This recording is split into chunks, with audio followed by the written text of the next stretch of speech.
નમસ્કાર વિદ્યાર્થી મિત્રો, આજે આપણે ધોરણ 11માં મનોવિજ્ઞાનનો અર્થ, વ્યાખ્યા અને સ્વરૂપ વિશે સમજવાનું છે. તો ચાલો વિદ્યાર્થી મિત્રો, આજે આપણે મનોવિજ્ઞાનનો અર્થ સમજીએ. મનોવિજ્ઞાન એટલે કે સાયકોલોજી શબ્દથી બનેલો છે. હવે મનોવિજ્ઞાન સાયકોલોજી શબ્દ એ કઈ ભાષાનો શબ્દ છે? ગ્રીક ભાષાનો શબ્દ છે.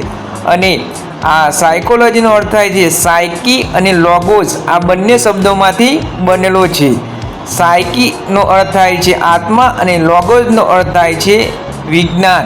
આમ કહી શકાય કે મનોવિજ્ઞાન એ આત્માનું વિજ્ઞાન તરીકે ઓળખવામાં આવે છે, પરંતુ વિજ્ઞાન તરીકે પ્રસ્તાવિત થવાની સફળમાં આત્મા પછી તે છેલ્લે ચેતના પણ છોડી દે છે અને એને મનોવિજ્ઞાનનું વર્તનનું વિજ્ઞાન બની ગયું છે.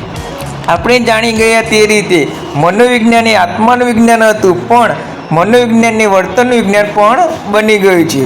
માનવી જાગૃત હોય કે સૂતો હોય, કામ કરતો હોય કે શાંતિથી બેઠો હોય, પરંતુ સમુદ્રના તળિયે હોય કે અવકાશમાં હોય, કોઈ પણ પરિસ્થિતિમાં માનવી પ્રત્યક્ષ જોઈ શકીએ અથવા તો ન જોઈ શકીએ, કશુંક ને કશું કરતો રહે છે. આમ તેનું બાહ્ય અથવા આંતરિક વર્તન કરતો રહે છે.